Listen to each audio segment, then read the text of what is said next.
views expressed on this program are those of the hosts, guests, and callers, and are not necessarily those of this station, its management, or other advertisers. You're listening to Transformation Talk Radio.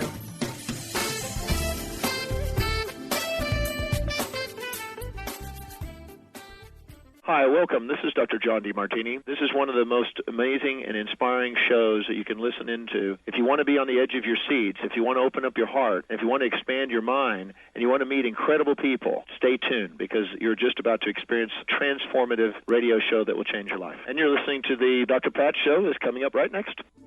The following audio is via a Skype call. Welcome to the Dr. Pat Show. Talk radio to thrive by. Powerful, inspiring, and coming to you live, bringing you stories of people like you and me, busting through and living life full out. Get ready to dare to wonder what your life would be like if you knew you could not fail.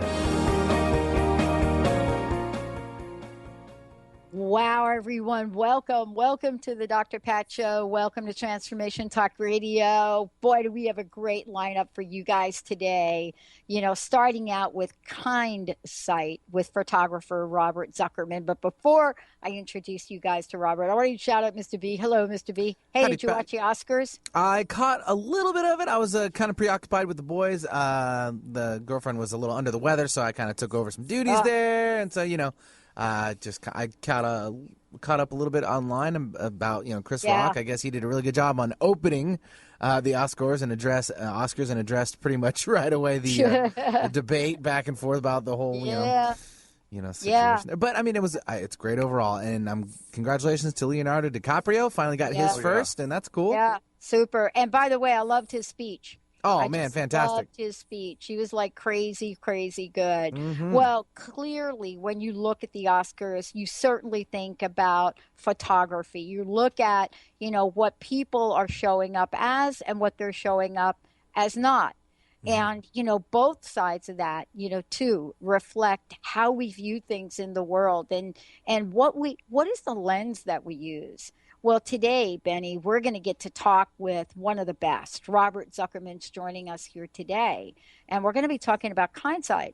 But how does photography as a vehicle for goodness, for connecting with life's everyday riches, how does that show up in the world? And what is it about photography now that we are so connected with and about? So many of you have seen some of the videos we've put together and some of the photographs that were in some of those videos, as you know, were by Caitlin Fiering, who is someone that stepped out into the world and found a skill that she had to take incredible pictures. Someone that was, as a child, had to go through some challenges over her life. Today, Robert is joining us here to talk about his amazing work in photography, what happened, how he got interested in it, but in the same kind of way, talking with us about how do we overcome the obstacles of our life. What do we do when stuff shows up, whether it's a diagnosis, whether it is, in my case, in 2004, the only thing I could do literally was the radio because I was so not well at the time. Well, joining me here today, of course, we're talking about somebody that has a passion and a purpose. But beyond that is, what do you do with it? How do you get yourselves out in the world?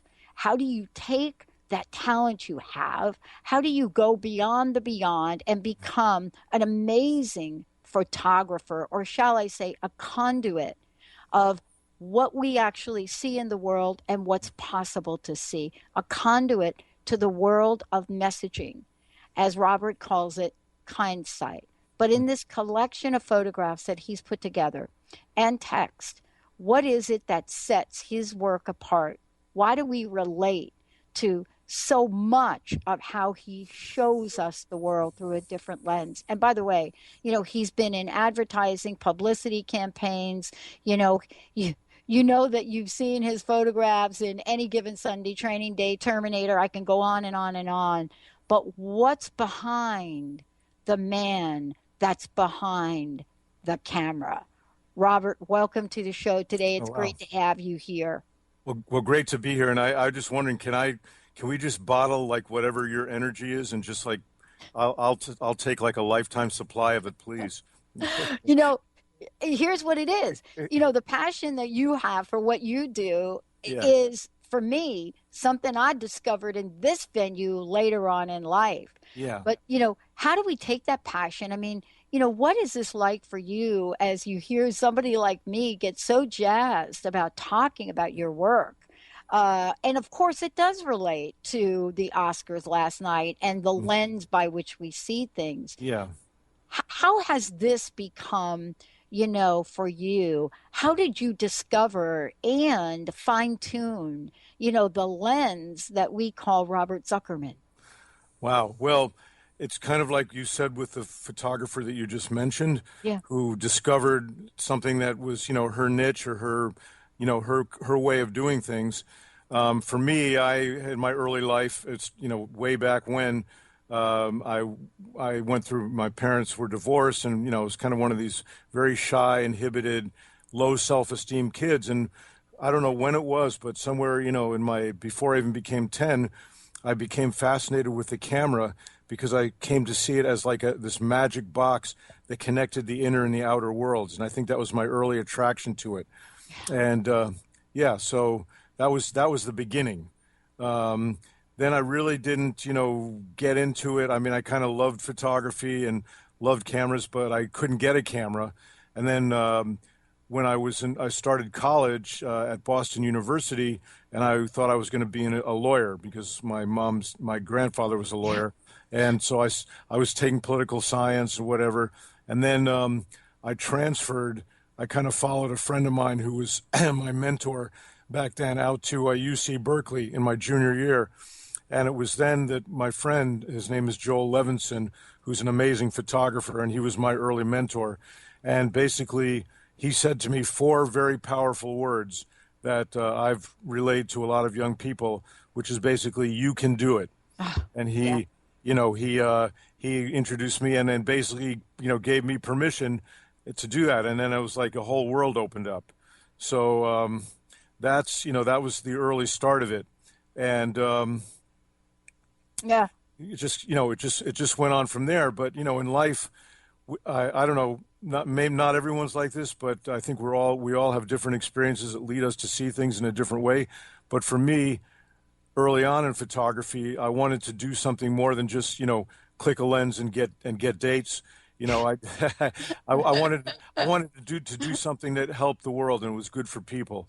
And even I remember very early on in my path of photography, I discovered good intention as a key ingredient in that, but also in anything.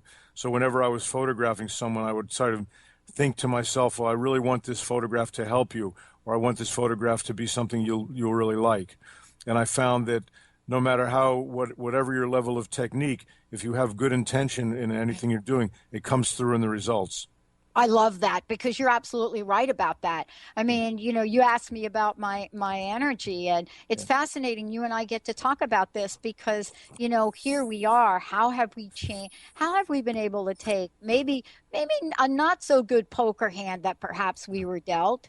How do we get to take that and turn that in to something that is absolutely amazing? And what you're talking about is giving yourself permission to be shy, to be introverted. You were describing yourself, Robert, and my gosh, you were describing me. People don't think about that right now. It would be hard for me to believe that listening to you now, but I understand. Exactly. But isn't this what happens, though, when we step into the creative flow of our lives? When we're really in that zone where we're able to shine. Mm-hmm. Doesn't it bring out the best of us? Haven't you seen that even in your photography and your own self-transformation? Yeah. I mean, every second that we go along, we have choices to make. And, and it's how we want to deal with a situation, how we want to treat a person. And so, like, every day is filled with opportunities to take the high road and to be a good person or to do good deeds, whatever size or whatever scope. And so that's something that I've, that photography has helped me to learn, but, it spreads out into other areas of life as well. But yes, I like you, I was very shy and inhibited, and now I basically talk to everybody. It's just interesting. I And, know. I'm still a super introvert. I'm still one of these people that, once I am, not doing what you and I are doing here, reaching yeah, millions of people all over the world, when I'm not doing it, if you were to take a picture of me while I'm on air and then a picture of me when I'm off of air, right? A photo of me off air, it's really interesting what you'd see the difference in energy. And yeah, haven't you, though, discovered that in your own journey? That there are people that when they're on, they know they're doing a Photoshop, that's what they look like. But oh then yeah, for a minute, we're off camera and we yeah. get a glimpse of something else. Haven't you discovered that for sure? Oh, for sure. Well, actually, back, I think it was like in 1998, I was working on an independent film, and I had a career in doing photographs on movie sets, and I was working on a movie with the incredible model Claudia Schiffer, Mm-hmm. and I had known her before that, seen her in all the Guess ads and how stunning and gorgeous she was, but really in real life, she was very, she wasn't that. I mean, she wasn't that incredible to me. Yeah. She was kind of plain and very nice, but unassuming. But as soon as I turned that camera on her, something happened, and she just became radiant in a way that's hard to describe. So I'm not sure what that is, but it Yeah. was pretty amazing to see Yeah. that.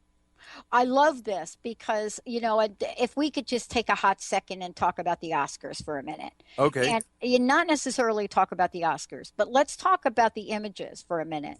And I want to focus a bit on, the both the men and the women in the top categories. And here's what's really fascinating to me. As I looked at most of the people that have won, Yeah. I could not help how transformed they were Hmm. in the movies they were in, Yeah. and the way they showed up last night, right? Literally, if you looked at those people and some of the roles they played, Hmm. everyone from Charlize Theron in Mad Max, right? Yeah. Yeah. To Alicia, who played in Ex Machina and other play. They're almost not recognizable, are they? Mm. Right? Yeah. No. Right. And part of having dealt with many actors through the years, doing photographing them in relation, like in connection with the publicity for their films. I would often do magazine photographs for them when they were doing publicity for the films. Actors are very concerned, and that's why many actors have publicists that work for them. To control their image, because their image is their business. So Yeah. they're, it's something that they're concerned about. I remember back in 2003, I worked on an independent film with Deborah Winger, and the first day of the film, I went up to her and introduced myself, and she said, well, good. I hope that's the last I see of you, Yeah. through the movie, and not in a more in a professional way, because she had told me, we're often lose control of our image or our likeness out there. So actually, it was funny because the next day after that, she came up to me and said, "Oh, I saw some of your photographs in a magazine last night."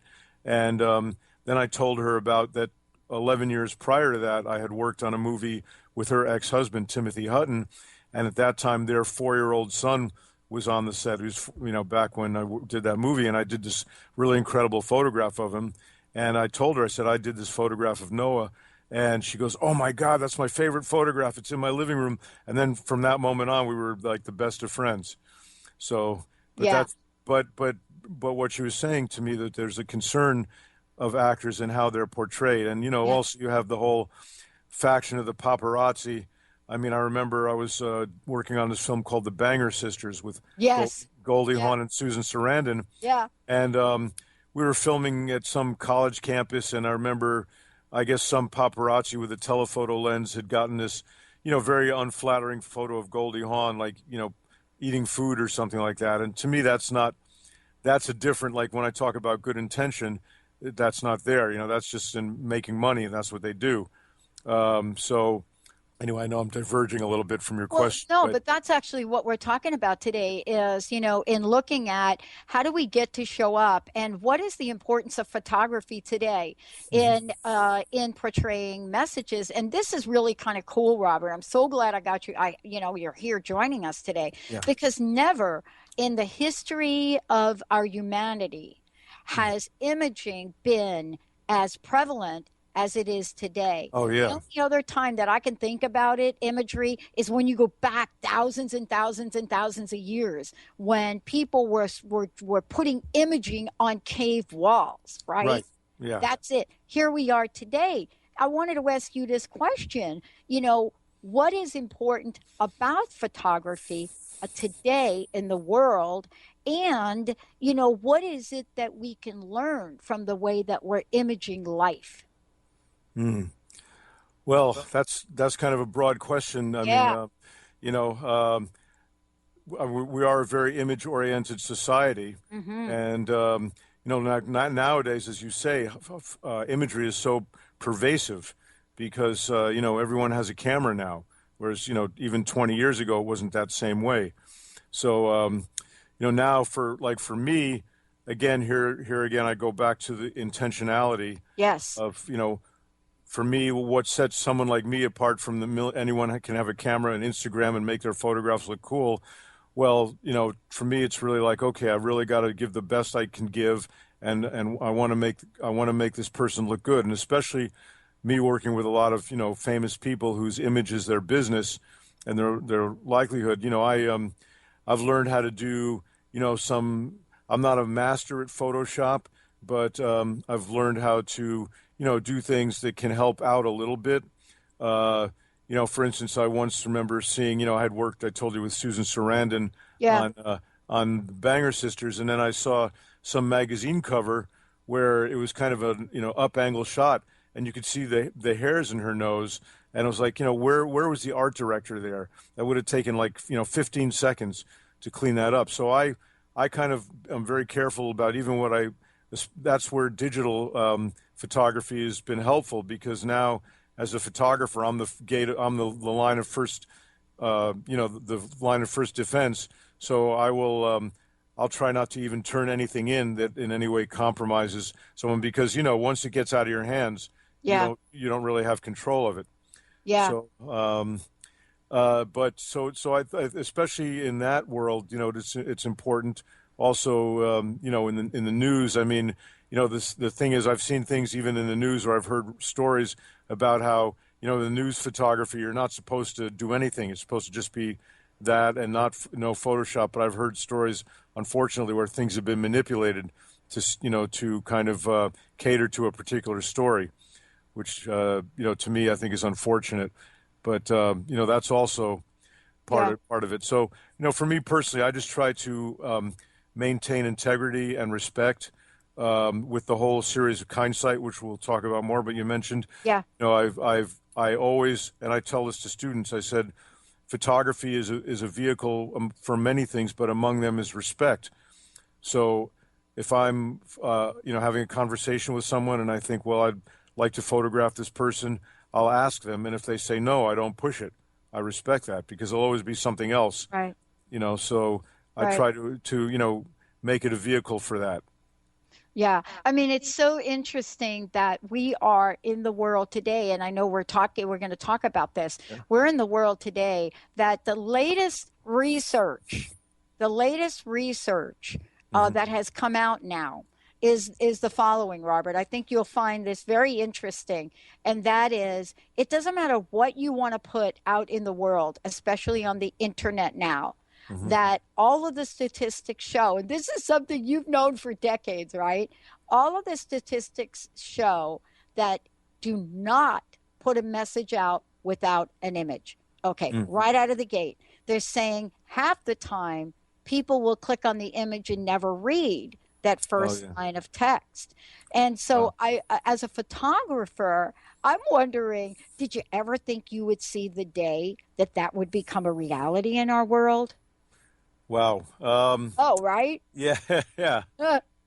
Well, it's also, the thing is, I learned early on, in the early 90s when I was really getting into it, I did a lot of editorial work for different magazines, Uh-huh. and I learned then also, like if you give the photo editors choice A, B, C, and D, most often they'll use D. It's like the weakest choice. So I learned don't put out anything there that you don't want to be published. Yeah. So that was one of my early lessons. Oh my gosh. You know, Robert, I want to ask you, first of all, let me just tell everybody if you're just tuning in, I'm thrilled to have Robert Zuckerman joining me here today. Fabulous photographer. We're going to be talking about KINDSIGHT today. You know, as a photographer, there is a vehicle we can use for goodness, for connecting with everyday's richness and life. And never before in our history has the audience of receiving this, Robert, be bigger than it is today. Yeah. And so what is it about photography as a vehicle? Tell us a bit about what you've discovered and why this is so passionate to you. Yes, well, you talk about KINDSIGHT. Yeah. That was a body of work that I started to do shortly after 9/11. And we were, the world was really enshrouded in this cloak of terror. Everything was about terror. And I was sitting around talking to a friend of mine one day, and we came to the realization or the conclusion that the antidote or antithesis to terror is in the richness of everyday life that's all around us always. And so what I began doing is I just began documenting random encounters, and it didn't have to be some big special setup, a random encounter in the street or on a bus or anywhere, and I would document it with a photograph and a short paragraph beneath it of text. And so I just this was actually informed by something that I had discovered or solidified in myself a decade earlier in the early 90s. In the early 90s, I joined a group of people in the Los Angeles area who were volunteering at an AIDS hospice in Van Nuys. And during that, and I had just ended a long relationship. I was looking for something meaningful, and it was a pretty intense experience, as you can imagine. A lot of the residents of this hospice were people who didn't have families, and the volunteers really became like their families. And when I was in there, these people let me, there was a trust level, they let me photograph them, and I produced these incredible photos. And so the following year, that was 1992. In 1993, there was a big citywide show in Los Angeles, many artists in many venues, but the whole theme was HIV and AIDS. And in the venue where I had my photographs displayed, there was another artist who was a painter from San Francisco who was HIV positive, and she painted these beautiful flowers that were just really radiant with feeling. And in her artist statement on the wall, she said something really that stuck with me and I thought very insightful. She said, "The more personal my expression, the more universal its meaning." So that was something that really rang a bell with me. It just, don't try to do what you think people want, but just come from your heart, and it will reach a lot of people. And so that kind of, that really informed my work. And when I started doing these KINDSIGHT pieces, that was really the gist of it. Just be personal. Don't try to, do something you think people will want. Just come from your heart and be very honest and straightforward. And I found that the KINDSIGHT pieces, really, I began emailing them around to friends and associates, and I got such a positive response right off the bat. And from really a broad range of people of different, political and religious and everything, it kind of was there was a universality to it. So, so I just, I began doing more and more and more. And then I remember one time I sent around some big movie poster that I'd shot, and some guy wrote back, "Well, nice poster, but I like the stories better." So I kind of knew I was onto something there. Yeah. And so that's what I've been doing ever since 2002. It's become really a lifelong work, and I've found it. And what's interesting is a lot of these random people that I've met on the street, many of them are still my friends. I've developed friendships. So it's just interesting. One time in one of the early photographs that I actually didn't make it into a KINDSIGHT piece until many years later, but in 2002, when I first started doing this, I was working on a project in Las Vegas, and there was a gentleman on the street who was kind of watching us film, and his face was all beat up and distorted. It looked like he had his jaw broken, but he was smiling, and he was, he was a homeless guy on the street, and we talked, and I gave him some money, and he gave me a hug, and we talked, and I photographed him, and it turned out he pulled out a card out of his wallet that he was a Navy SEAL in Vietnam, and now he was a homeless vet. But anyway, flash forward about 10 years, I looked at the photograph, and I actually, in retrospect, wrote a KINDSIGHT piece about it, and I put it out there. I think it was, I have my own blog, and I have a blog on the Huffington Post for it, and then I probably put it on Facebook. And one day my phone rang, and it was this guy's son calling me. Wow. And it was, out of he hadn't seen his father passed away, shortly after I met him, or I'm not sure when, but it was some point there, and he was just calling me to reach out. So pretty amazing. Yeah. I mean, Robert, one of the things that I love about this, and we're going to take a short break and come back and talk about it, is that, it's interesting, you and I sitting here and talking, and while we may be doing different things, our intention is so perfectly aligned. Oh, yeah. The idea of you having insight that there is a message and a meaning that is so important in today's culture and society, and then taking that passion and calling it KINDSIGHT's amazing. And here we are 13 years ago, people almost laughed us out of the studio saying, positive talk, what are you, crazy? You people have lost your mind, and what are you, Dr. Pat, what are you a doctor of? You should go to therapy. And I mean, I had people say this to me, and I have to tell you that there was a moment, and I want to talk with you about this when we come back. I had a moment where I thought they were right, but then I got saved. I got saved by a debilitating illness. How did that save my soul? How did that save Robert's soul? Let's take a short break. We'll be right back.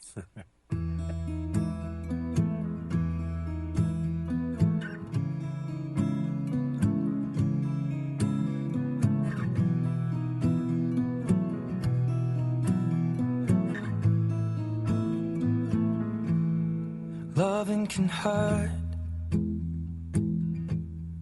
Loving can hurt sometimes, but it's the only thing that I know.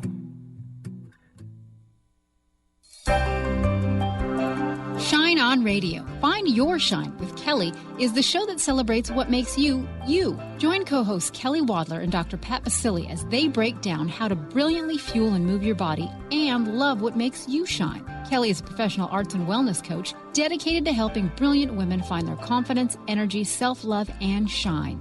Tune in to Shine On Radio with Kelly and find your shine on TransformationTalkRadio.com.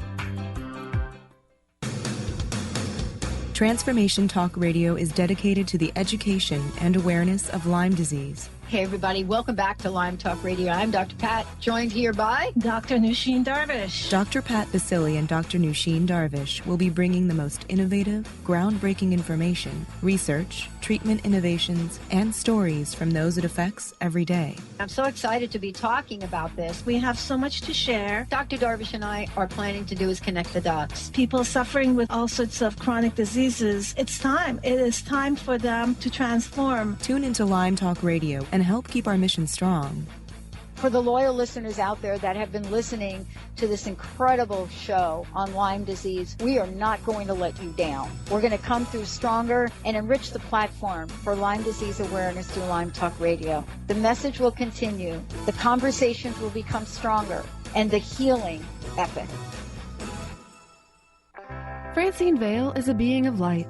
She believes that all people of planet Earth are as well. As co-host of the Angel Healer radio show, Francine teaches you heart-centered ways to manifest healing on your own behalf and how to integrate love more fully into your daily life. Connect with your angels as you find your life flowing with ease and harmony. Walk the path of light with Francine and Dr. Pat Basili every month on TransformationTalkRadio.com. Have you been seeing numbers like 111 and 222 everywhere you go?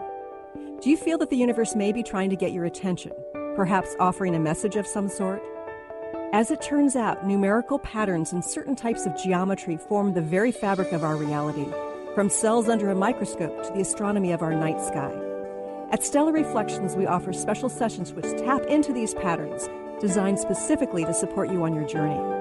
The 111 and 222 activations are sessions activating new patterns in your energy field, which in turn can help you create new patterns in your life. After just one session with a practitioner, either in person or via distance, clients report gaining greater clarity, becoming more intuitive, and honoring their inner truth as they move forward in their lives. Curious about what these transformational sessions might do for you? Call 425-999-9836 or visit stellarreflections.com. That's stellarreflections.com. What are vibes? We often use this word, but did you know vibes can actually be useful and help solve our everyday challenges? Embark on an exciting learning journey with Caitlin Keat, 11-time Visionary Award winner, specialist in vibrational energy, and the creator of Vibes Up. Join Caitlin as she takes you through the world of vibrational therapy and energy healing, with natural solutions for a modern world. Visit vibesup.com to learn more today. You know it can get hard sometimes. It is the only thing that makes us feel alive. We keep this love in a photograph. Oh, wow. Thank you, Benny. Wow, it's awesome. For those of you out there, why don't you go ahead and go to robertzuckerman.com. Robert, are there any other places you'd like to send people to? How can they get a copy of any and all of what we're talking about here today? Oh, well, yes. My book, KINDSIGHT, is it's actually out of print right now, and I had intended to publish volume 2 and 3, but because of my life journey and my situation with my genetic condition, it's kind of gotten a little bit delayed. But you can still go on Amazon and find KINDSIGHT, or I have a stash of books personally, so people can email me at robert@robertzuckerman.com. So it's Robert at ROBERTZUCKERMAN.com. And, I can go directly there.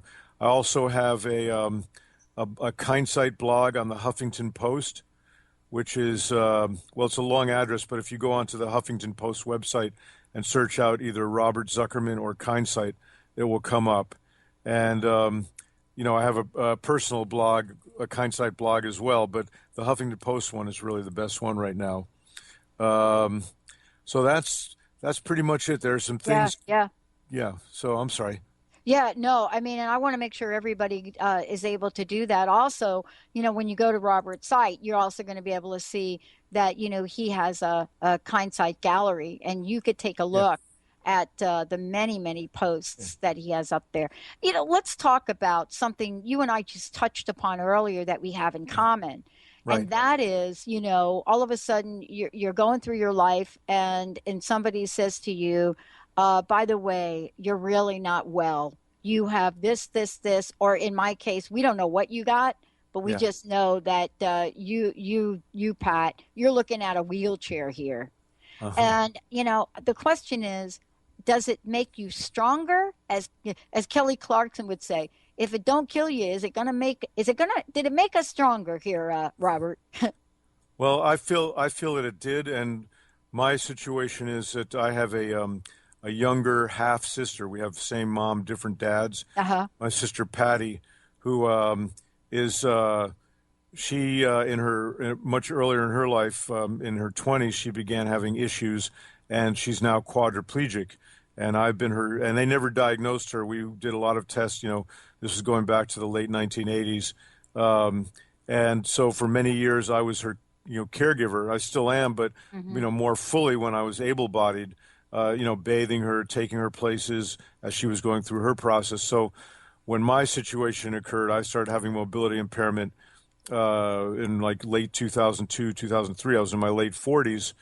It wasn't as traumatic to me because I had been caring for Patty for so long, and I, saw it more in her situation.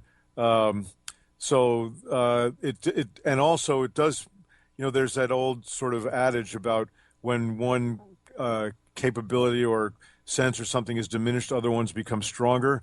And Yeah. I've kind of found that out to be true myself. I mean, it's like, if I'm in a confrontation or some kind of argument with somebody, or whatever, I can't run away, so I just have to stand there and face it. And so I feel that my personal power and my spirit have become stronger in a certain way.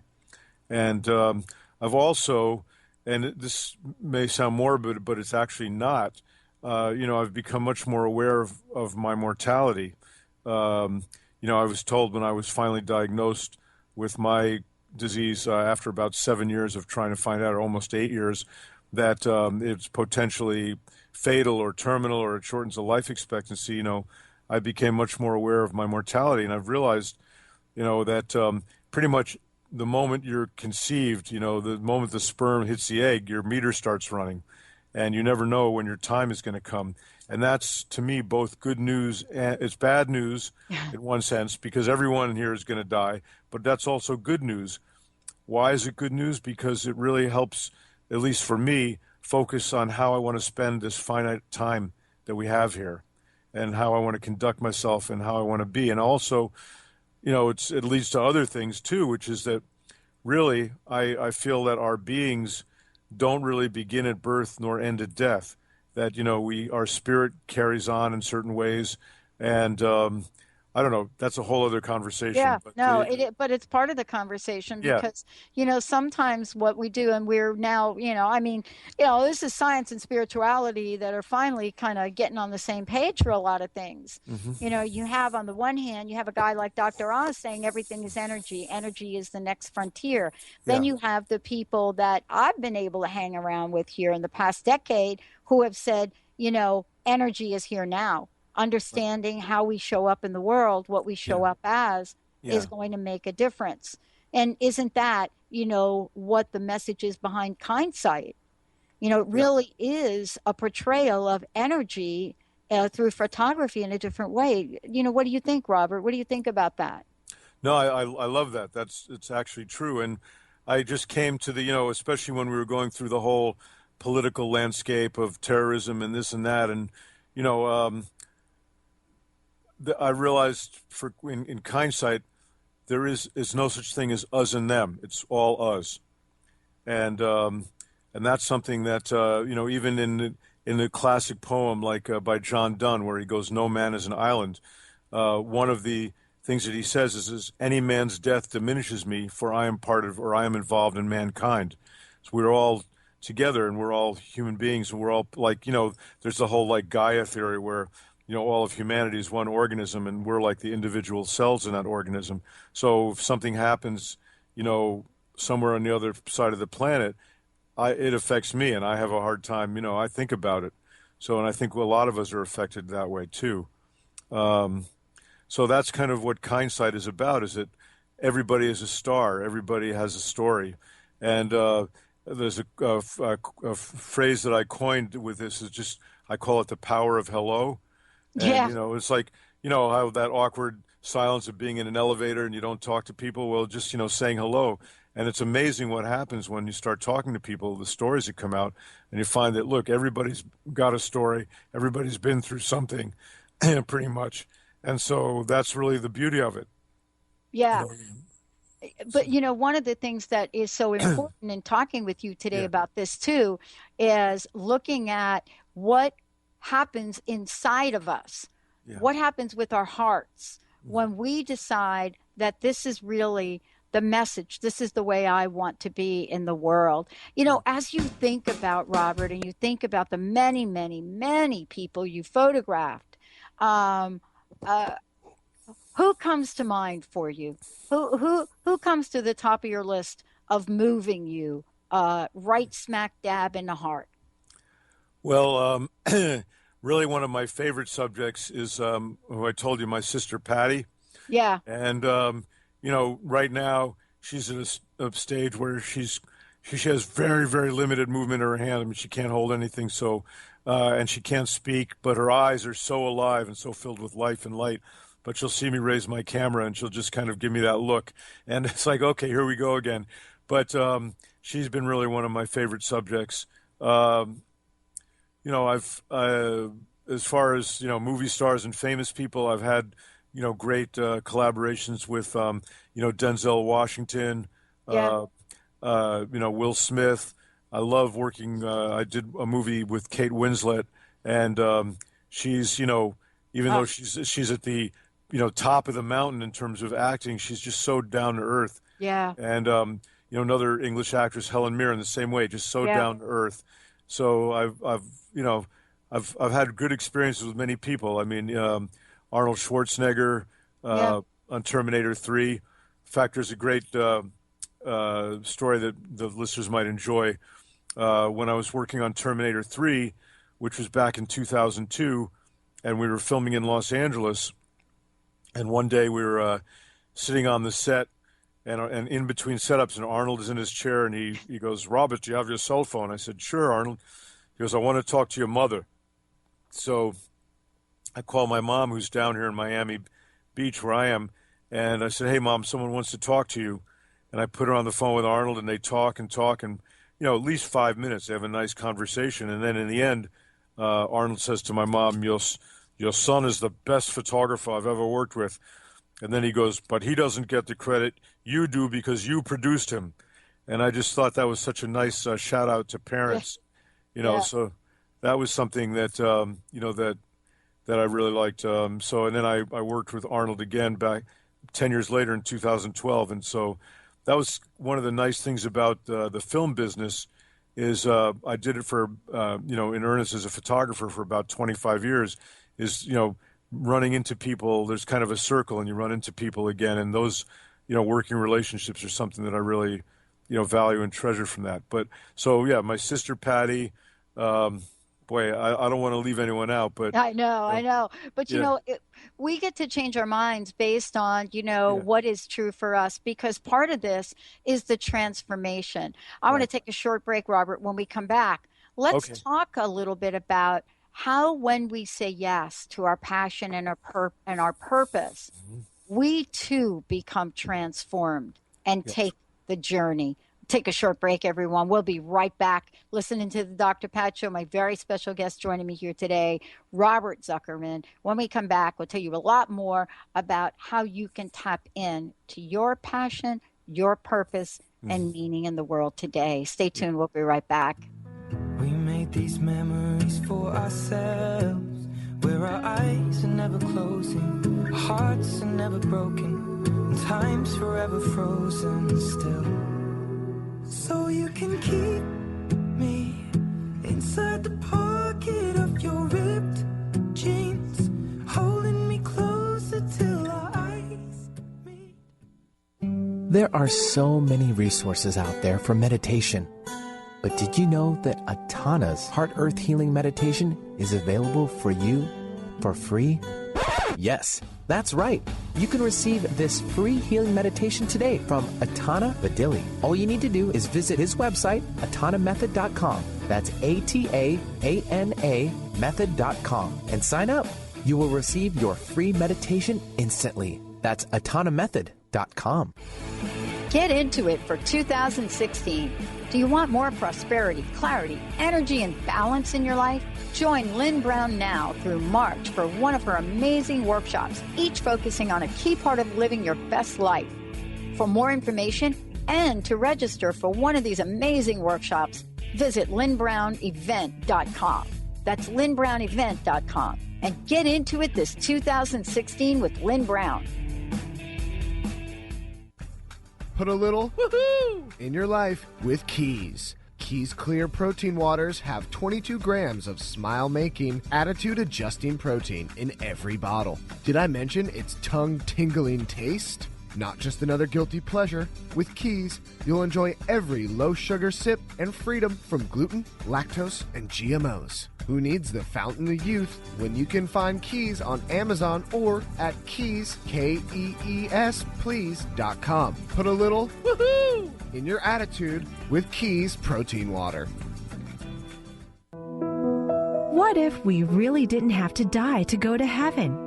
Are you curious about the afterlife or rebirth?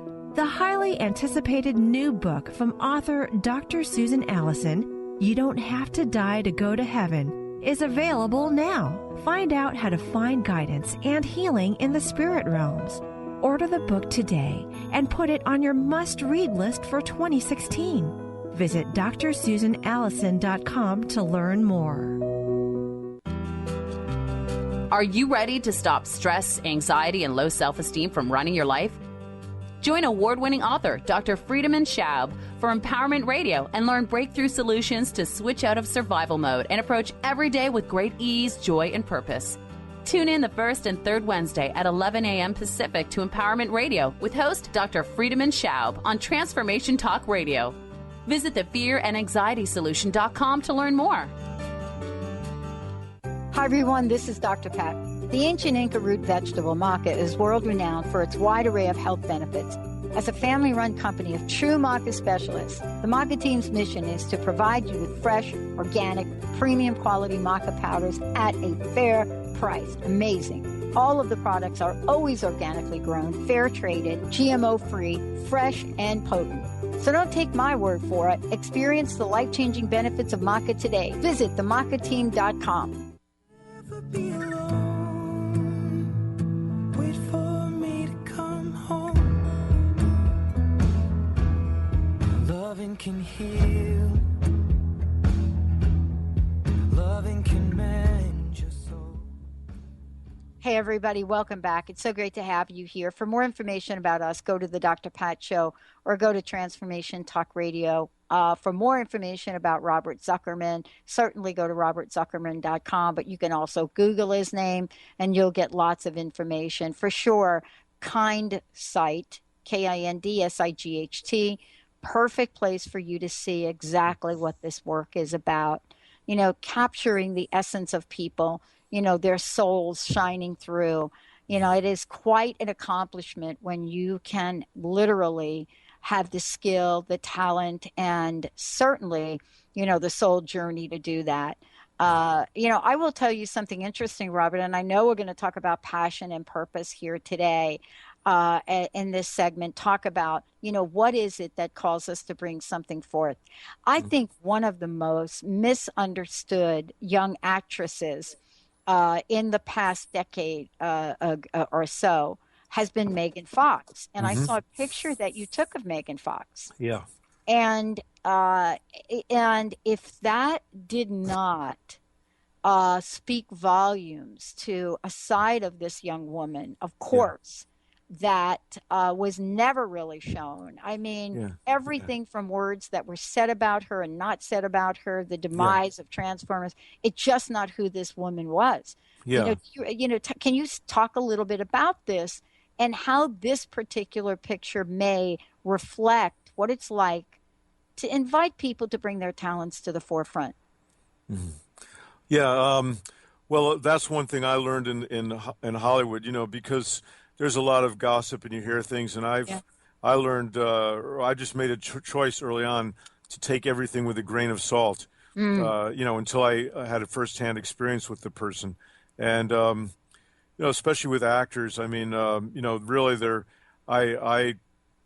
you know, it's like kind of what they say, what you put out comes back to you, or what comes around goes. So I just try to treat everyone with respect on the set. And that's kind of, I think, what, you know, was my brand, or what my voice or my vision that I found for, you know, the path I wanted to take with photography.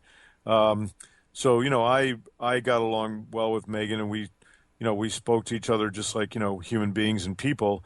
And I didn't really, you know, I mean, you know, outside of the film world, people would say, oh, you're going to work with Megan Fox or something like that, or you hear these different things, but really they're just hardworking people doing their job.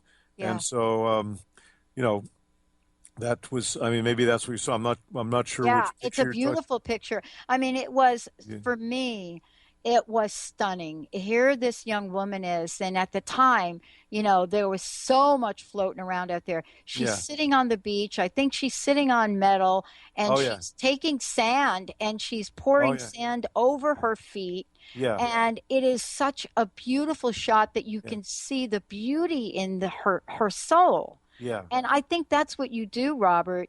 you really catch parts of people Yeah. that show their light, right? Yes. Even in their darkest moments, you can see their light. And that's really, I think, today, one of the most important things for us to bring forth in the world is our Yeah. light, don't you think? Absolutely, absolutely. There's a great book, a version of the I Ching by Brian Brown Walker. And in that book, I remember there's a quote which says, "If you look for the good in others, you will find it there."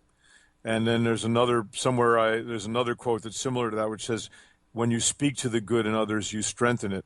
And so that's, to me, I mean, if you look for the good, and so that's, I think, maybe what happens in those photos, or what I do with photography, to try and find the good in people, and then others will see it too. Yeah. What do you think, Robert? I know we've got a few minutes left. Yeah. I wanted to ask you about how would you encourage people today to bring their gifts to the forefront? You know, maybe it's photography, maybe it's not. Yeah. But how would you encourage them to do that? And how did bringing your gift forward literally change you and your destiny? Oh, yeah. Well, I think a lot of times, you know, they have that. There's a phrase that says, people can be their own best friend or their own worst enemy. And a lot of times we stop ourselves from doing something. And if you have a passion for something, I think just, is to try it if it's something you really want to do, because you don't want to have the regret that you didn't try something. A few years ago, I was with another gentleman, Doug Dvorak. We were doing speaking engagements at various campuses of the Intel Corporation. Intel that makes the computer chips. So it's a very tech, company, and a lot of people work in cubicles, and they lead sort of the quote unquote geek existence. And we would like 3 weeks before our speaking engagement, we would sponsor a photography contest where we would ask these employees to submit up to 3 images that told a story about someone or something in their lives. And I have to tell you, Dr. Pat, that what came out of these people when given the opportunity to express themselves was incredible. Some amazing photographs, and they wrote these amazing little narratives with them too. So I don't know. I think if there's an opportunity to give, like I told you how early on, my mentor and friend Joel said to me, "You can do it," and that's something that I try to pass along to young people. And there's plenty, and it also. There's many opportunities to pass, they say pay it forward or pass it on. And that's something that we have opportunities for every day too, just to empower others. I think that's part of our, that's both an obligation and an opportunity in life to be able to do that. And that's going to, in some, might be in a very small way, but to put goodness in the air, to empower others, and whatever we can is really what's going to make the world better for those that follow us. I love that message, because you're right. I know that when I get and sit down, I look back at my life, Robert, I think about all the angels that have shown up doing the most courageous things that at the time I didn't actually appreciate. Everything, right, Robert, from a boss that broke the rules at the telephone company so that I could leave early as a clerk and go to school at night. And hopefully, don't these things help shape the person that we can become? Yes.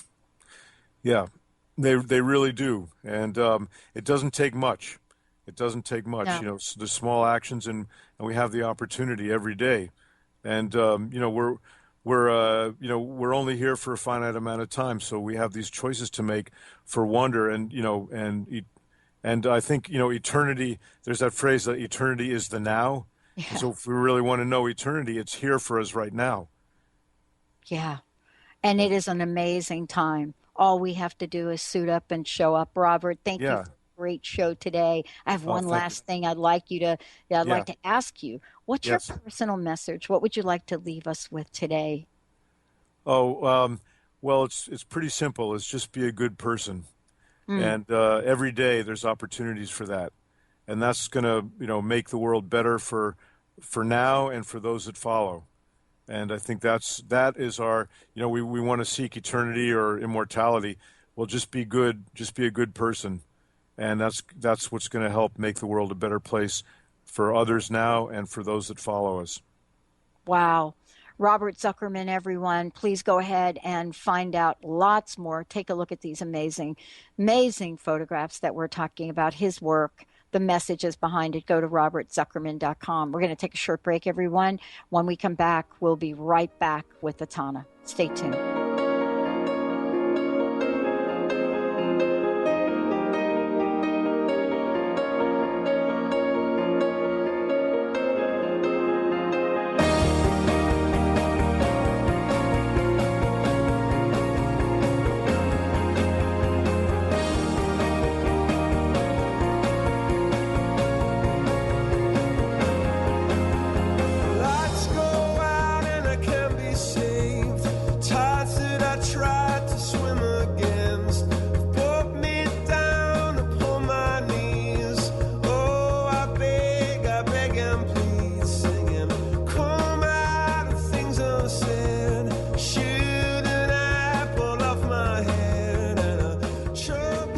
Preceding audio was via a Skype call.